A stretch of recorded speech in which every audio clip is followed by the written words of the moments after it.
사랑하는 성도 여러분, 주님의 이름으로 사랑하고 환영합니다. 여전히 추운 날씨 가운데서도 저희의 발걸음을 예배의 자리로 인도하신 하나님의 크신 은혜에 감사합니다. 이 시간 저희의 모든 근심과 염려를 십자가 앞에 내려놓고 오직 우리의 반석 되신 하나님 한 분만 바라며 나아가기를 원합니다. 저희는 계속해서 다바르 하나님의 말씀 앞으로 나아가고 있습니다. 오늘은 사무엘상 2절의 말씀을 의지하며 영과 진리로 드리는 예배의 자리로 나아가겠습니다. 선포합니다. 여호와와 같은 거룩하신 이가 없으시니 이는 주밖에 다른 이가 없고 우리 하나님 같은 반석도 없으심이니이다. 아멘. 기도하겠습니다. 거룩하고 자비로우신 우리 하나님 아버지, 만물의 창조주가 되시며 저희의 영원한 반석과 구원이 되신 주님의 크신 이름을 찬양합니다. 복되고 거룩한 주일을 저희에게 허락하시고 세상의 많은 처소 중에 주님의 전으로 또 예배의 자리로 저희를 불러 모아주신 주님의 은혜에 감사합니다. 한 주간도 주님의 날개 아래 저희를 보호하여 주셨지만 저희는 연약하여 세상의 유혹에 흔들리고 주님의 뜻대로 살지 못할 때가 많았음을 고백합니다. 이 시간 예수 그리스도의 보혈로 저희의 모든 허물과 죄를 씻어주시고 정결한 마음으로 드리는 온전한 예배가 되게 하여 주시옵소서. 사랑의 주님, 이 시간 이 예배를 통하여 상한 심령의 위로를 얻게 하시고 모든 고통받는 성도들에게 하나님의 그 평안과 회복의 은혜가 임재하여 주시옵소서. 닫힌 문들이 열리게 하시고 절망 가운데 있던 모든 이들에게 소망의 빛을 발견하는 하나님의 시간이 되게 하여 주시옵소서. 주님께 저희의 마음을 열어 우리의 삶을 올려드립니다. 저희의 모든 것 주님께서 받아주시고 하늘문 여시고 하나님께서 허락하시는 놀라운 하나님의 선하심을 보게 하여 주시옵소서. 저희의 찬양과 기도를 흠양하시고 홀로 영광 받아주사 예배의 시작부터 마치는 시간까지 성령 하나님 친히 인도하여 주심을 믿사오며 우리 구주 예수 그리스도의 이름으로 간절히 기도합니다. 아멘.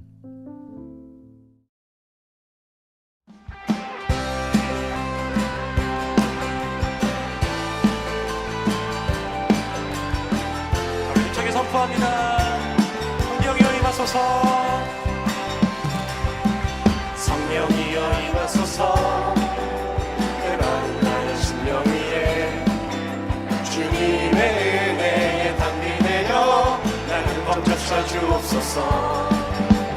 주의 것에 주의 능력 지금 이 시간 임하셔서 악한 권세 모두 깨뜨리고 주님 나라 임하소서. 영광 할렐루야. 예수의 그 피가 내게 승리 주네 구원이 되시네.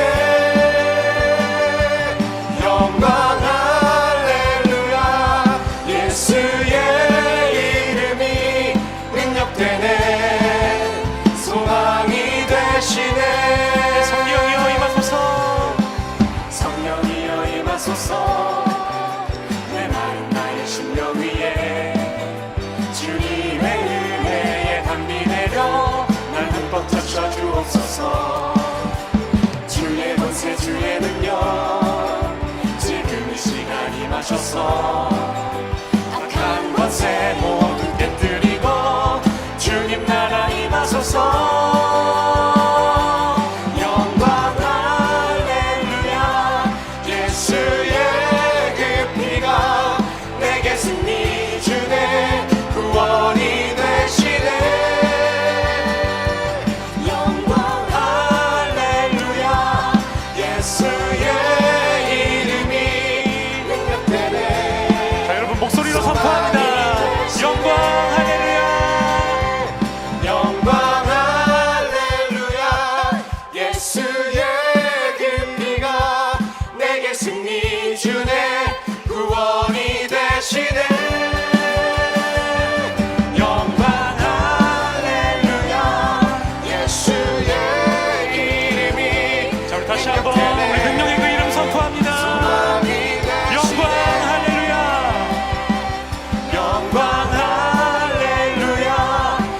예수의 그 피가 내게 승리 주네 구원이 되시네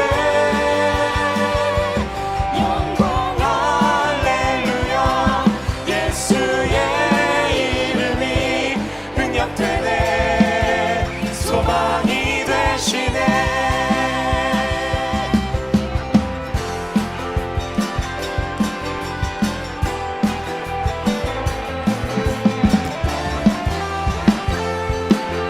다시 한번 그 능력의 이름 선포합니다. 주 이름 그 능력이 있도다 난 믿네 그 이름 예수의 그 이름 부를 때 새 생명 얻었네 마귀는 떠나가고 갇힌 자 자유케 해 모든 이름보다 더 높은 이름 주 예수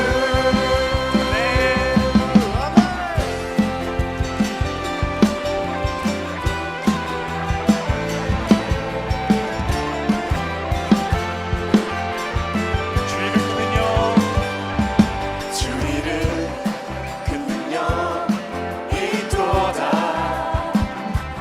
예리한 검처럼 예수의 그 이름 외치며 일어나 나가세 원수는 주 발 앞에 무너져 떠나가네 모든 이름보다 더 높은 이름 주 예수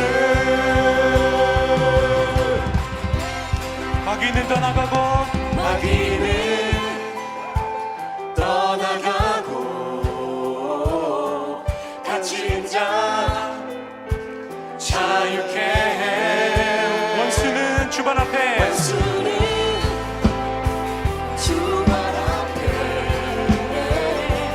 무너져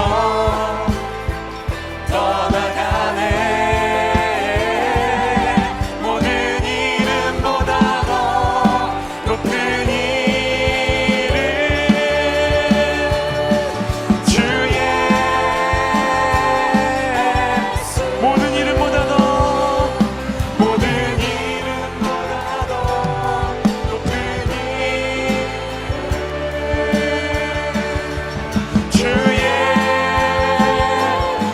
모든 이름보다 더 모든 이름보다 더 높은 모든 이름보다 더 자, 우리 다시 한번 선포합니다. 모든 이름보다 높은 이름 주 예수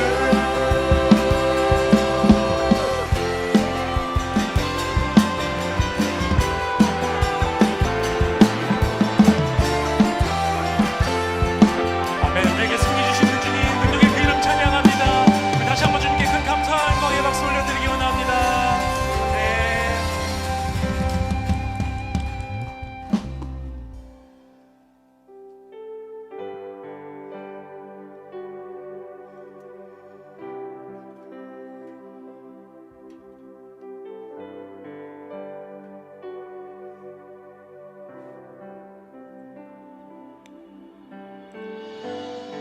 우리 하나님의 하나님 되심을 우리 계속해서 우리들의 입술의 고백으로 올려드리며 나아가기를 원합니다. 우리 주는 위대하며 우리 주는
그의 지혜 무궁하며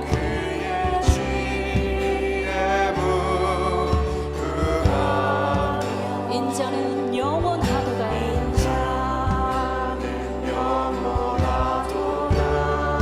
상한 자들 고치시며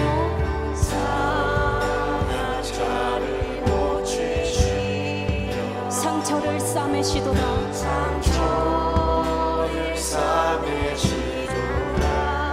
별들의 수를 세시며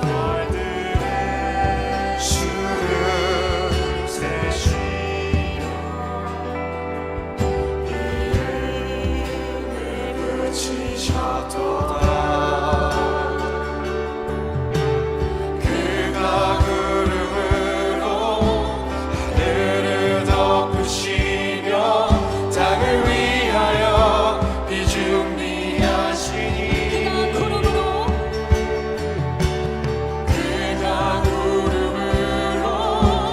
하늘을 덮으시며 땅을 위하여 비 준비하시니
찬송의 박수로 영광 올려드리시겠습니다. 아멘.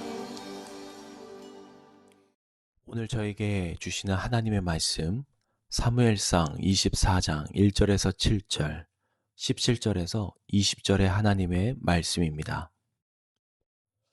블레셋 사람과 싸우고 돌아온 사울은 다윗이 엔게디 광야에 있다는 소식을 듣고 온 이스라엘에서 3,000명을 뽑아 거느리고 다윗과 그의 부하들을 찾으러 들염소 바위 쪽으로 갔다. 사울이 길 옆에 양 우리가 많은 곳에 이르렀는데 그곳에 굴이 하나 있었다. 사울이 뒤를 보려고 그리로 들어갔는데 그 굴의 안쪽 깊은 곳에 다윗과 그의 부하들이 숨어 있었다. 다윗의 부하들이 그에게 말하였다. 드디어 주님께서 대장님에게 약속하신 바로 그날이 왔습니다. 내가 너의 원수를 너의 손에 넘겨줄 것이니 내가 마음대로 그를 처치하여라 하신 바로 그날이 되었습니다. 다윗이 일어나서 사울의 겉옷자락을 몰래 잘랐다.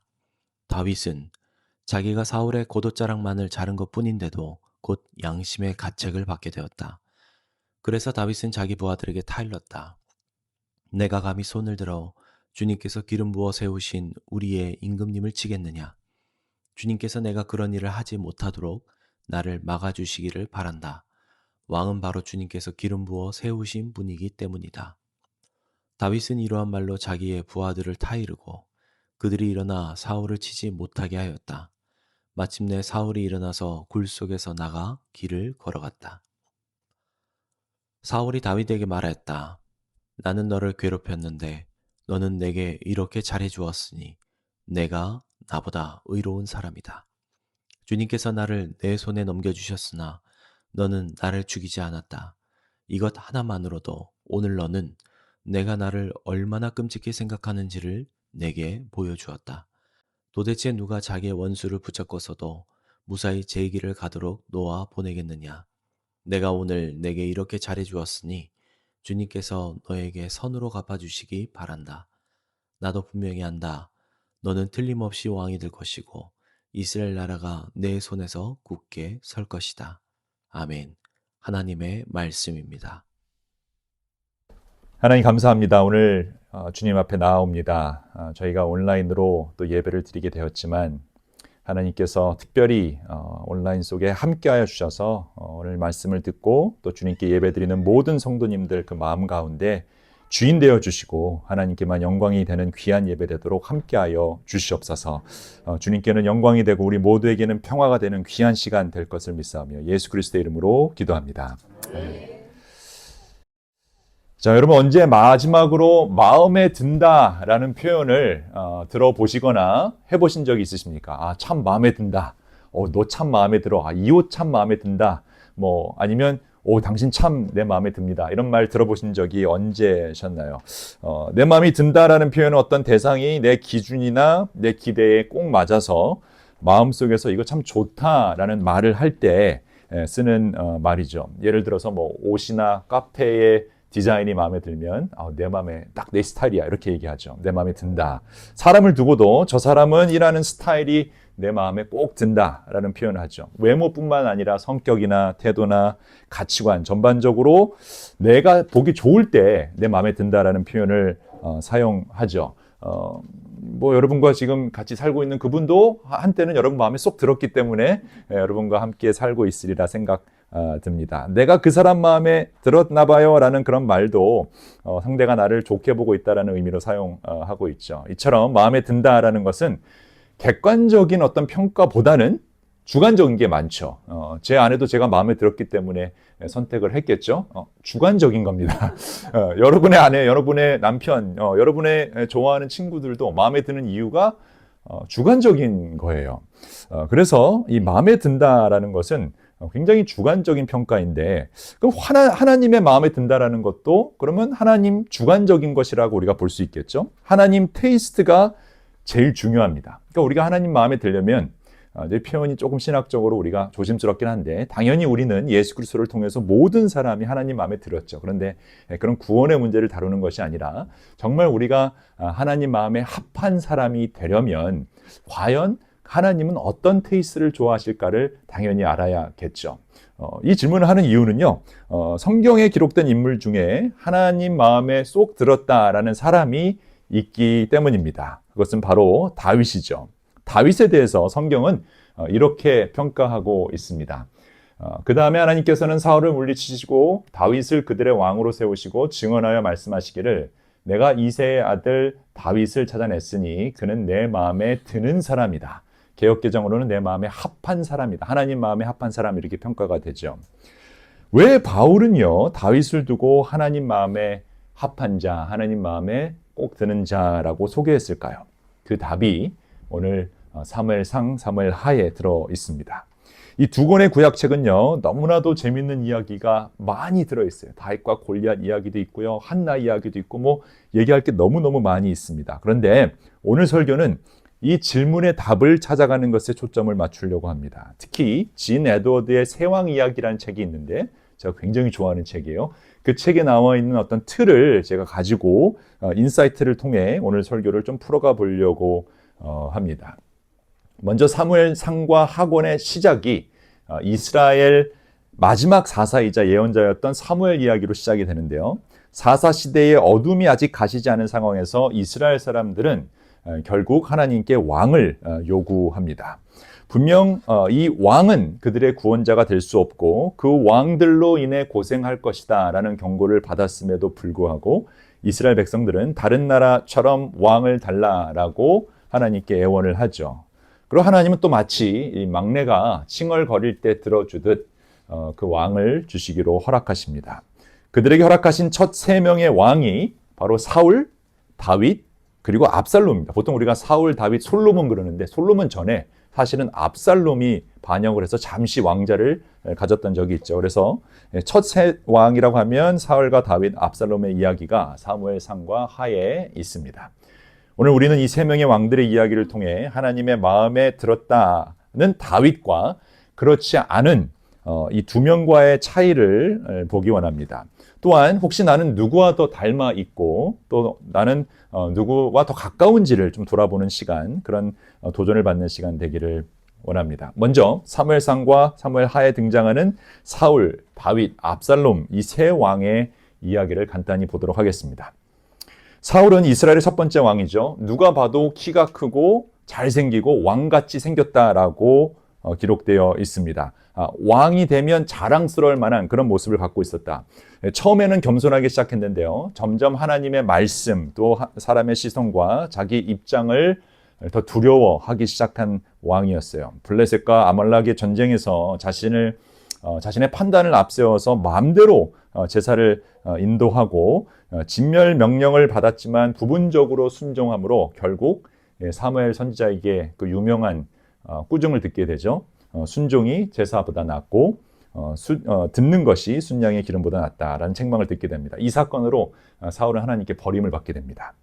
겉으로는 겁없는 왕인 척, 센 척 했지만 실제로는 자기 자리를 잃을까 봐 두려운 마음으로 창을 들고 다윗을 죽이려고 했던 실패한 왕이었죠. 다윗은 사울 다음으로 기름 부음을 받은 두 번째 왕이었습니다. 그 유명한 골리앗 전투에서 골리앗을 쓰러뜨림으로 이력 스타가 되죠. 그런데 사울 왕의 시기와 질투로 인해 죽을 고비를 수도 없이 많이 넘깁니다. 또 오랜 도망자의 신세로 광야에서 피해 다니다가 결국에 이스라엘 왕이 됩니다.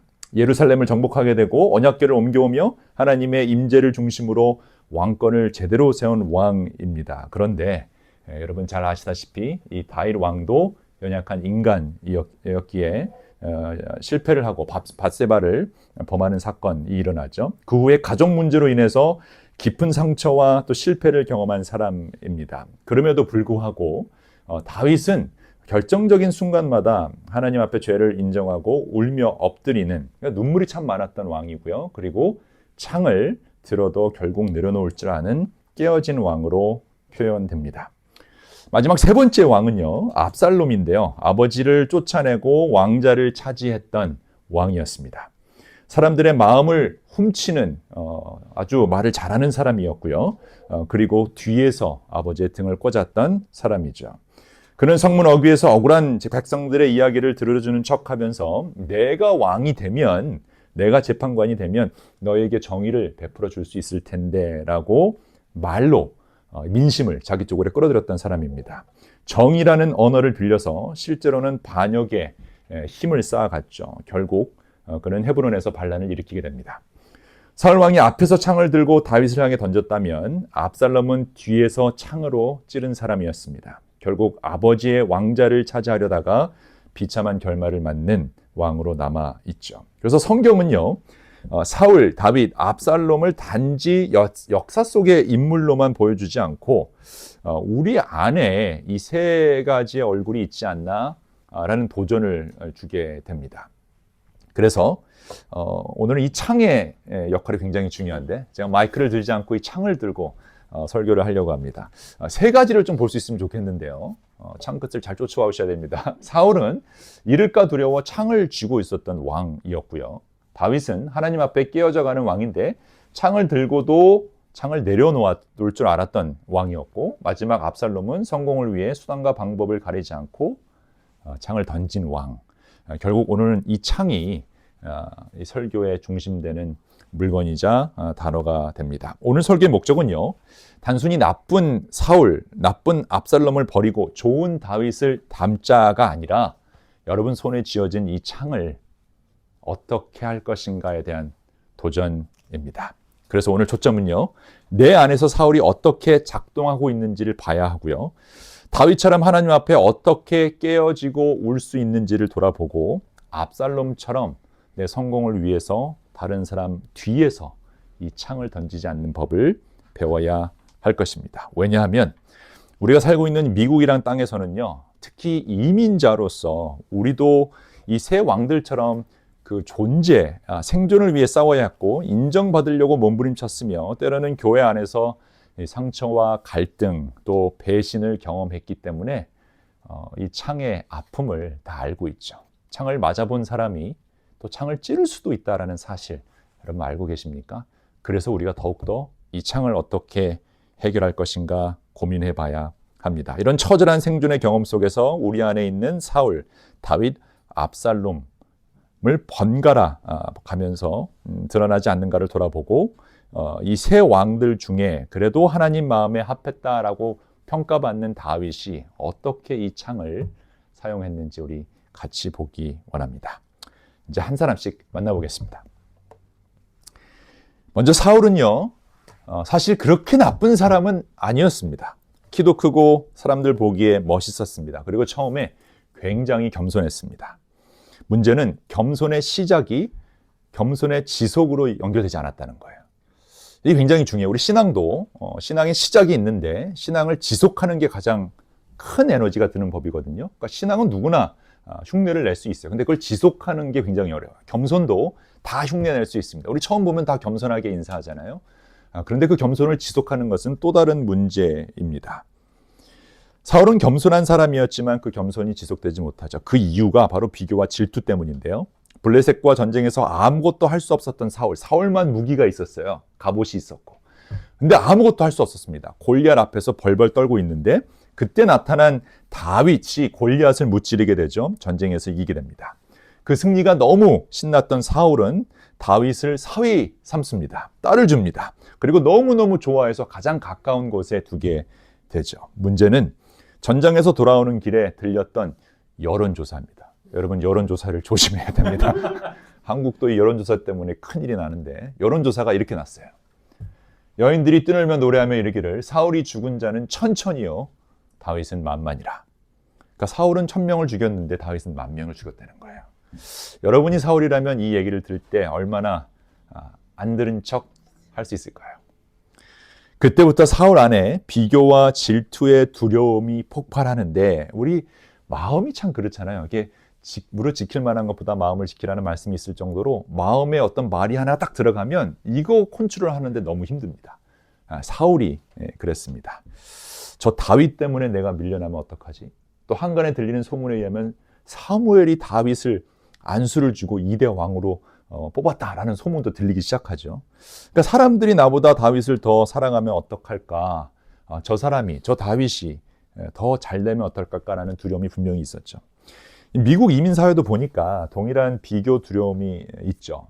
우리가 직장 생활을 하거나 사업을 일으키면서 이쯤 되면 집을 좀 사야 되고 이쯤 되면 차도 좀 좋은 걸로 바꾸고 또 자녀들도 좋은 학교 잘 입학시킬 수 있도록 준비시키고 싶은데 우리는 비교에 그 유혹이 들어옵니다. 저 집에 비하면 또 이 집에 비하면 저 집사님, 저 장로님, 저 권사님 주위를 돌아보면 내 자신이 초라해 보일 때가 분명히 있죠. 근데 여러분 그거 아십니까? 신기하게도요. 이 비교의 눈이 열리면 감사의 눈이 닫힙니다. 이 두 가지가 한꺼번에 존재할 수 없어요. 퀀텀 피직스에서는 두 가지가 한꺼번에 존재한다고는 하는데 관찰하는 순간 하나로 결정된다는 거예요. 저는 그게 너무 은혜로운 발견인데 이게 그런 것 같아요. 비교의 눈이 열리면 감사의 눈이 닫혀버립니다. 그리고 비교는 반드시 누군가를 향한 질투와 불신으로 가는데 그게 나를 향한 공격일 수도 있고 이 창이 나를 향할 수도 있고 꼭 다른 사람 핑계를 대거나 다른 사람 블레임을 하기도 합니다. 그리고 그 두려움은 결국 내가 사용할 수 있는 폭력을 동원하게 되는데 사울 왕은 자신을 위해 전쟁에서 싸우고 음악 연주를 하는 다윗에게 이 창을 던져버린 사건이 일어나죠. 다윗은 아무것도 나쁜 짓을 하지 않았어요. 그런데 그 다윗을 보는 순간 이 창을 던져서 죽이려고 합니다. 몇 번이나 그랬는지 모르겠어요. 정작 창을 던져야 할 골리앗에게는 던지지 않고 아무런 힘이 없고 약자인 다윗에게 창을 던집니다. 이게 참 신기하죠. 던지려면 골리앗, 이 원수들에게 던져야 되는데 이런 타입의 사울 같은 사람들은요 희한하게 강자한테 약하고 약자한테 강합니다. 혹시 우리들의 모습에도 이런 게 있지 않나 돌아봐야 할 것 같아요. 내가 소리를 확 지르고 내가 더 위협적이고 내가 좀 의시될 수 있는 사람들한테는 확 그렇게 하고 정작 이 사회에 불의를 보고는 조용히 있는 여러분은 이 창을 어디를 향해 던지고 있는지 돌아봐야 할 것입니다. 오늘 우리에게 더 무서운 것은요. 이렇게 손에 잡히는 창이 아니라 눈에 보이지 않는 창인데요. 뒷담화라는 창. 잘 던지죠. 뒷담화. 잘 조정해서. 샥. 또 비난의 말이라는 창 잘 던지고요. 또 무시와 냉담함이라는 창도 잘 던집니다. 쟤는 아직 멀었다. 쟤는 안 되겠다. 이런 말을 우리가 함부로 할 때도 있죠. 그러니까 내가 던지는 그 말 한마디, 표정 하나하나가 실은 내 안에 비교로 인해 불안과 두려움이 만든 창이라는 사실 여러분 아십니까? 내가 내 감정을 컨트롤하지 못해서 내 자존심 때문에 그걸 지키기 위해서 내 자리를 지키기 위해 우리는 아무렇지도 않게 나보다 연약한 이들을 향해 여러 종류의 창들을 던지고 있지는 않는지 솔직하게 돌아봐야 합니다. 정작 던져야 할 그 불의한 사람들에게는 하지 못하고 약자들에게, 자녀들에게, 내 주위에 만만한 사람들에게 그렇게 하는 우리의 모습은 과연 사울의 모습은 아닌지 오늘 돌아볼 수 있으면 좋겠습니다. 사울은 끝까지 왕의 자리를 붙잡고 있었지만 하나님의 임재와 기름 부으심은 떠나가 버렸습니다. 마치 삼손을 보는 듯해요. 사울 왕은 백성의 박수 소리와 여론에 신경 쓰지만 하나님의 마음에는 더 이상 귀를 기울이지 않습니다. 여러분 우리도 조심해야 될 것입니다. 이민자로 살면서 우리의 자리, 생존, 자녀 교육, 안정된 삶을 위해 정말 피 터지게 애를 쓰고 살아오잖아요.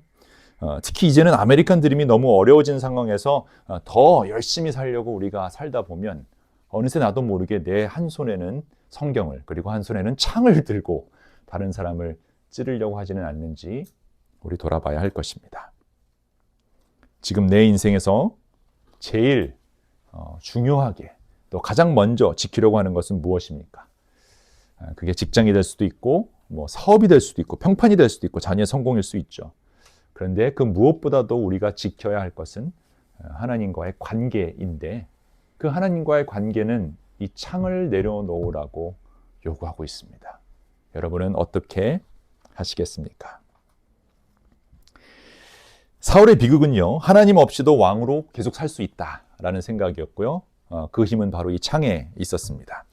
그래서 다윗을 죽이기 위해 창을 마구 던졌던 사람인데 여러분이 다윗이라면 이 창이 날아왔을 때 어떻게 하시겠습니까?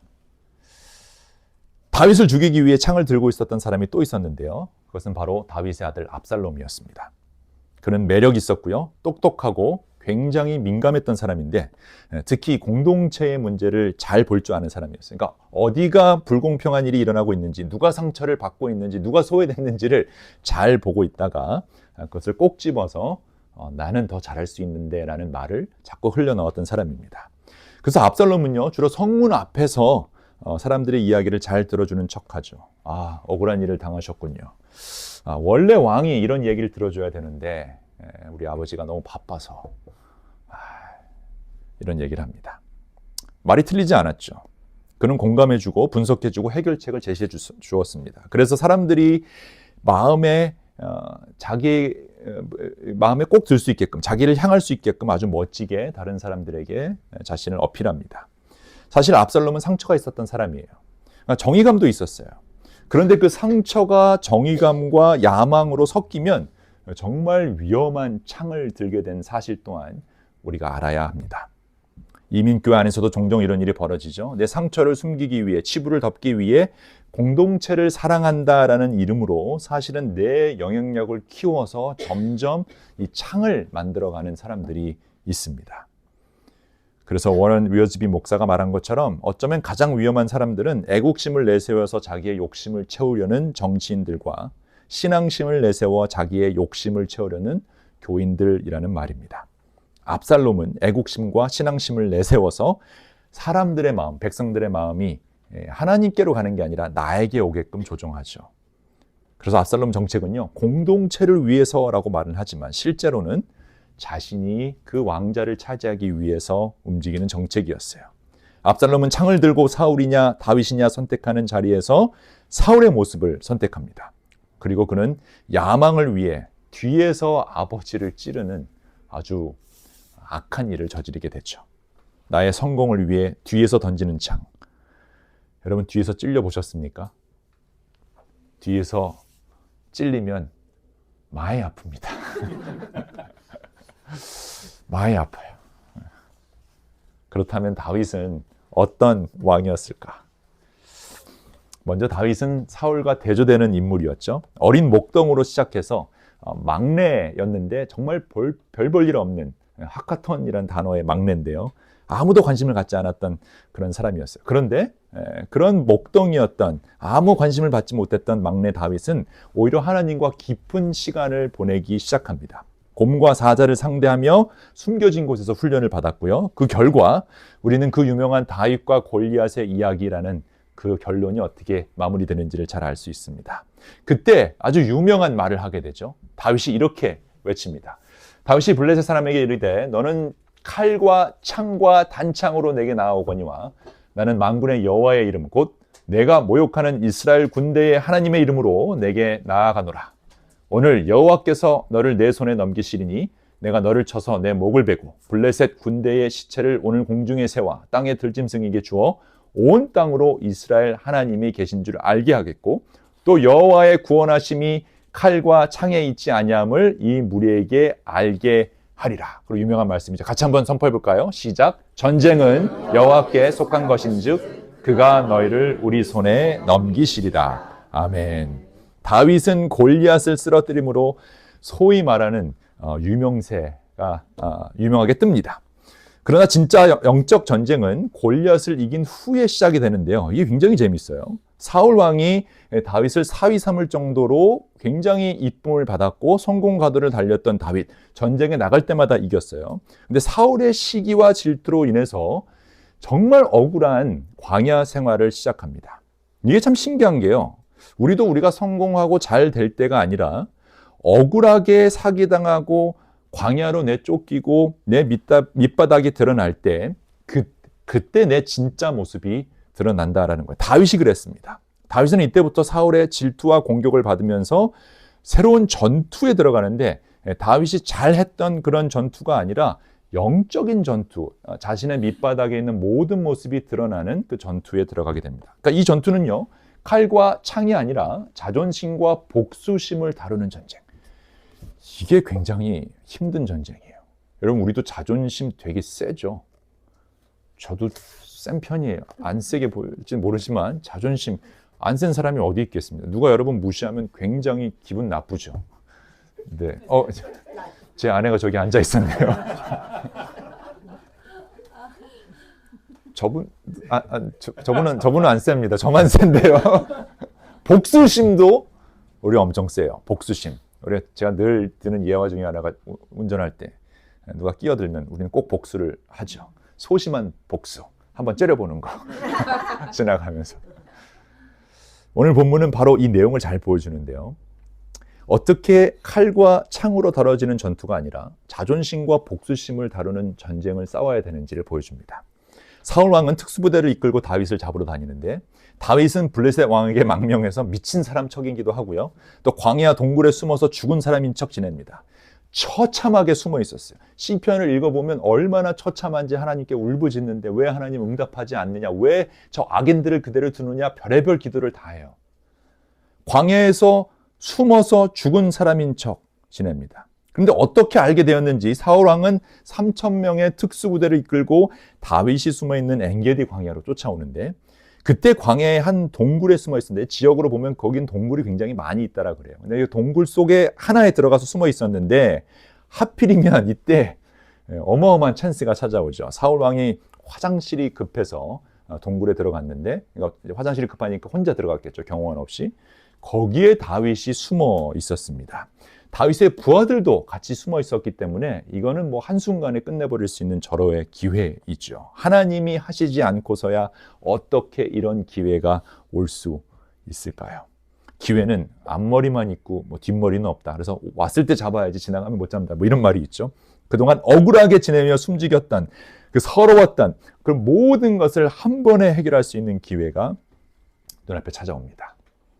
근데 너무 신기한 게요. 요 동굴 안에서 그 짧은 시간에 그 부하와 다윗이 나눈 대화가 이 사무엘 상하 전체를 휘어잡는 핵심적인 내용인데요. 이렇게 부하가 얘기합니다. 드디어 주님께서 대장님의 약속하신 바로 그날이 왔습니다. 왕 안수를 받았잖아요. 그러니까 왕이 돼야 되는 게 분명한데 내가 너의 원수를 너의 손에 넘겨줄 것이니 어떻게 하라고요? 네 마음대로. 네 마음대로 그를 처치하여라. 하신 바로 그 날이 되었습니다. 다윗이 일어나서 사울의 겉옷자락을 몰래 자르죠. 마음대로 처치하라. 이 뜻은 뭐예요? 마음대로 죽일 수도 있고 안 죽일 수도 있고 마음대로. 다윗은 자기가 사울의 겉옷자락만 자른 것뿐인데 그 다음 넘겨주세요. 곧 양심의 가책을 받게 됩니다. 그래서 다윗은 자기 부하들에게 타일르죠. 내가 감히 손을 들어 주님께서 기름 부어 세우신 우리 임금님을 치겠느냐. 주님께서 내가 그런 일을 하지 못하도록 나를 막아주시기를 바란다. 왕은 바로 주님께서 기름 부어 세우신 분이기 때문이다. 다윗은 이런 말로 자기의 부하들을 타이르고 그들이 일어나 사울을 치지 못하게 하였다. 지금 엔게디 광야에서 사울을 죽일 수 있는 절호의 기회가 있었지만 그는 창을 원수에게 사용하지 않았어요. 사실 다윗의 이런 모습은 사울의 왕궁에서도 볼 수 있었죠. 사울이 다윗을 죽이려고 창을 던졌을 때 다윗이 피합니다. 그러면 그 창이 떨어져서 다윗 앞에 놓이게 되죠. 그러면 그때도 마음대로 그걸 들어서 던질 수 있어요. 왜냐하면 모든 명분이 다 있어요. 여러분 정당방위잖아요. 날 죽이려고 했고 내가 피해서 그 사람을 찔릴 수 있어요. 그리고 그 당시에 많은 백성들이 뭐라 그랬어요? 사울은 천천히요. 만만이라. 만대천 게임이 안 돼. 백성들의 마음이 다윗에게 가 있었어요. 그리고 이미 사무엘이 사울은 안 된다.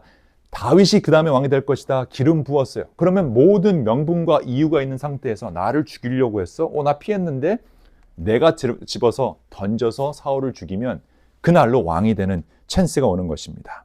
그런데 다윗은 원수를 제거하는 대신에 거기에 힘과 창과 칼을 쓰지 않고 그 왕을 살리는 쪽으로 마음을 씁니다. 하나님께 기름 부음을 받은 그 사람을 내 손으로 심판하지 않겠다. 그 판단하실 분은 오직 하나님이다라는 내용을 선포한 것이죠. 이 말은 그냥 신앙이 좋고 믿음 생활 오래 해서 나오는 어떤 장로님, 권사님들 말이 아닌 거예요. 그냥 좋은 말이 아니에요.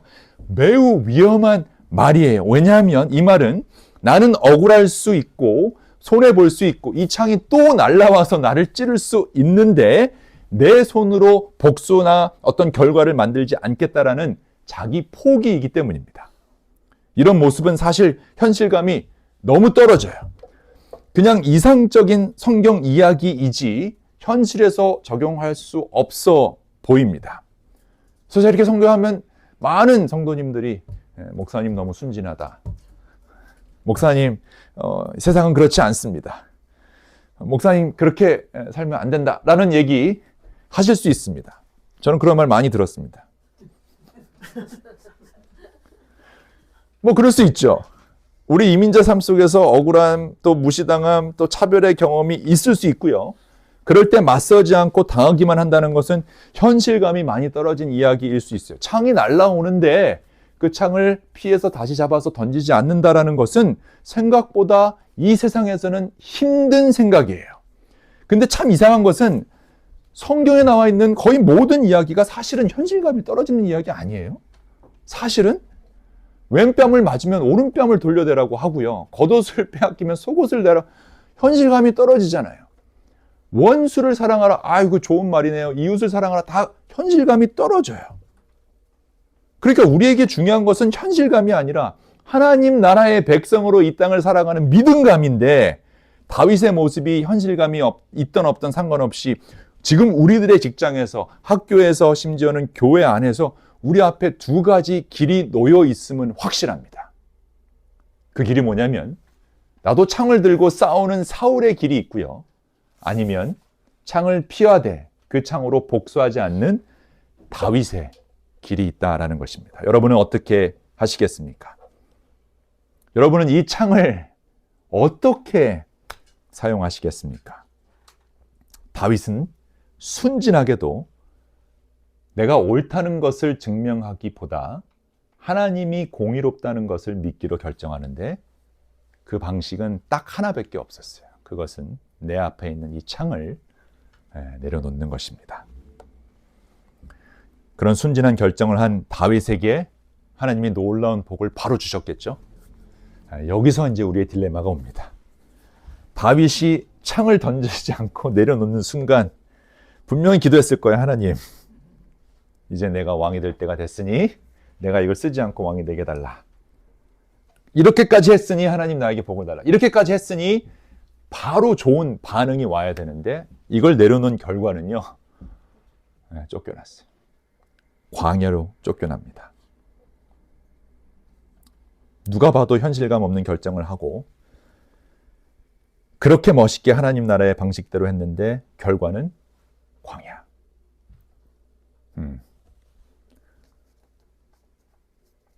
그런데 신기한 것은요, 그런 다윗을 따라 광야로 나온 사람들도 대부분 상처받고 억울하고 현실감이 없어서 그 시대에 왕따당했던 사람들이었다는 점입니다. 참 현실감 없는 사람들끼리 모여 있죠. 여기도 참 현실감 없는 사람들끼리 모여 계십니다. 갑자기 교회는 개척한다고 그래서 갈 교회들이 얼마나 많은데, 편안하게 신앙생활 할 수 있는데 굳이 현실감 없는 사람들끼리 모여서, 상처받은 사람들끼리 모여서 이 자리에 와 있습니다. 그런 사람들 앞에서 다윗은 고민했을 겁니다. 사울 왕만 죽으면 해결되는데. 그리고 아둘람 동굴에서 드디어 그 기회가 찾아왔어요. 창을 들고 내 힘으로 끝내버릴 수 있는 그 기회. 그때 다윗이 그 힘을 이용해서 구테타를 일으켰다면 그는 또 다른 사울이 되었을 겁니다. 그런데 다윗은 달랐죠. 사울 왕이 궁전에서 다윗을 향해 창을 던졌을 때 그것을 들지 않기로 결정했던 다윗은 끝까지 창을 들지 않았습니다. 그래서 어쩌면 광야라는 곳은 다윗이 사울을 피하기 위해 도망간 장소가 아니라 다윗 안에 있는 사울이 죽어가야 했던 어떤 훈련 장소가 아니었나 생각해 봅니다. 어쩌면 내 안에 평화가 없고 두려움과 분노가 많은 이유는 내 안에 아직도 이 창을 들려고 하는 사울이 살아있기 때문이 아닌가 돌아봐야 할 것입니다. 우리는 이 땅에서 하나님 백성답게 살아가야 하는데, 그러려면 현실감 없는 결정들을 많이 해야 합니다. 현실감이 없는 우리가 그렇지만 하나님께 버려진 광야의 사람들이 아니라 하나님이 우리를 다윗과 같이 하나님 마음에 합한 깨어진 왕으로 만들어가는 자리다라는 사실을 기억할 수 있으면 좋겠습니다. 신기한 것은요, 압살롬이 반역해서 다윗을 공격했을 때 여러분 다윗이 어디로 갔는지 아십니까? 광야로 갑니다. 왜냐하면 다윗이 사실은 창을 들어서 밧세바와 그 남편을 공격했죠. 그리고 다시 그 창을 내려놓아야 한다라는 것을 깨닫는 순간 압살롬의 공격에 바로 광야로 떠나갑니다. 다윗은 왕자를 사수하려고 하지 않고 예루살렘을 떠나 광야로 피신 가죠. 또다시 창을 들고 달려오는 원수를 향해 다윗은 창을 들지 않기로 결정합니다. 그리고 시간이 흘러서 압살롬이 전쟁에서 죽었을 때 정치적으로 보면 다윗은 안도할 수 있는 순간이었지만 그는 울면서 말하죠. 내 아들 압살롬아, 내 아들 압살롬아. 다윗은 자신의 왕위보다 아들의 죽음을 더 슬퍼합니다. 이것이 자신에게 창을 던진 사람을 향해 창을 되던지지 않는 깨어진 왕의 마음입니다. 말씀을 마치겠습니다.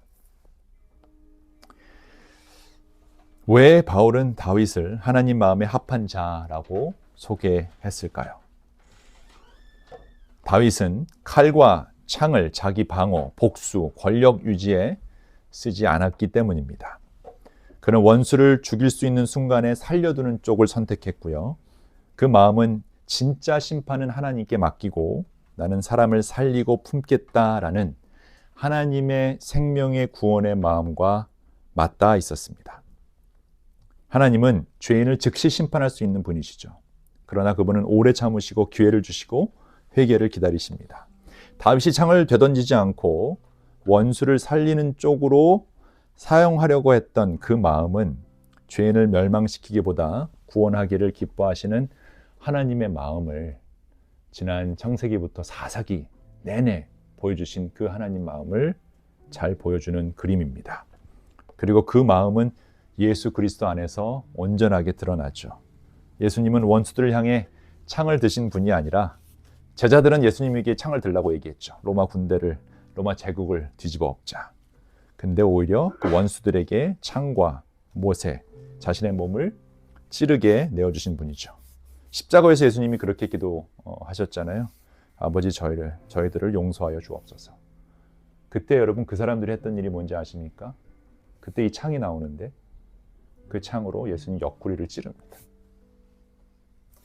창을 되던지지 않았던 그분, 오히려 그 창을 자기 몸으로 받으신 그분, 우리는 그분을 믿는 사람들이라면 이 창을 어떻게 사용해야 되는지 아마 여러분 잘 알고 계실 겁니다. 예수님은 세상을 무너뜨릴 용사를 찾고 계신 것이 아니라 예수님처럼 그 창으로 옆구리에 찔려도 그들을 용서해 달려며 창을 다시 던지지 않는 하나님의 자녀들을 찾고 있습니다. 미국이라는 이곳에서 신분 문제, 언어, 장벽, 문화 차이, 인종 차별, 경제적 압박, 세대 간의 갈등 속에 복잡하게 살아가고 있죠. 그 과정 속에서 사울처럼 불안하고 방어적일 수도 있고요. 압살롬처럼 정의를 말하면서도 실제는 내 성공을 위해 배신의 창을 들 수도 있습니다. 그런데 지금 우리가 이제 해야 될 것은 다윗처럼 광야에서 깨어지는 훈련, 창을 내려놓고 하나님 앞에 온전히 울 수 있는 사람으로 변화되는 것입니다. 그래서 오늘 주님께서 여러분에게, 저에게 물어보시는 질문은 이 창이 여러분에게 주어진다면 여러분은 어떻게 하실 것인가 입니다. 억울함을 어떻게 다루고 있는지, 복수를 어떻게 다루고 있는지, 내 자존심을, 내 성공을, 내 야망을, 내 욕심을 어떻게 다루고 있는지. 이민교회 또 이민가정 너무나 많은 창들이 오고 가고 있고요. 서로 던지고 찌르고 부러뜨리고 아프게 하는 말의 창들이 또 실질적으로 폭력적인 일들이 일어나고 있죠. 이런 사회에서 우리 좀 현실감 없이 살면 하나님이 어떤 현실을 보여줄지 우리 기대할 수 있으면 좋겠습니다. 하나님 나라에서 참된 리더는 깨어진 리더입니다. 이 창을 던지지 않는 사람이고요. 억울할 때 광야에서 기다릴 줄 아는 사람이고, 그리고 나의 자리를 내려놓을 준비가 되어 있는 사람.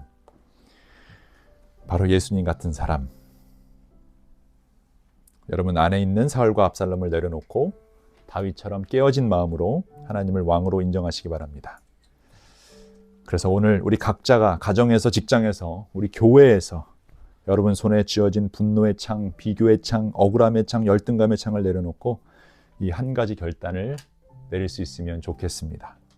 하나님, 저는 성공한 왕이 아니라 하나님 앞에 깨어진 왕이 되기를 원합니다. 이 창을 주님 앞에 내려놓습니다. 기도하겠습니다. 오늘 조용히 말씀을 가지고 기도할 수 있으면 좋겠습니다. 조용히 하나님이 여러분 마음에 주시는 그 음성을 들으시기 바랍니다. 여러분 안에 있는 그 창들이 있는데 그 창을 다 내려놓고 오늘부터 그런 복수심과 열등감이나 분노는 하나님께 맡기고 오직 깨어진 심령으로 하나님 앞에 그 눈물로 나아갈 때 어떤 놀라운 현실을 보여주실지 우리 기대하는 마음으로 우리 한 주 함께 기도하고 우리 축도로 예배 마치도록 하겠습니다.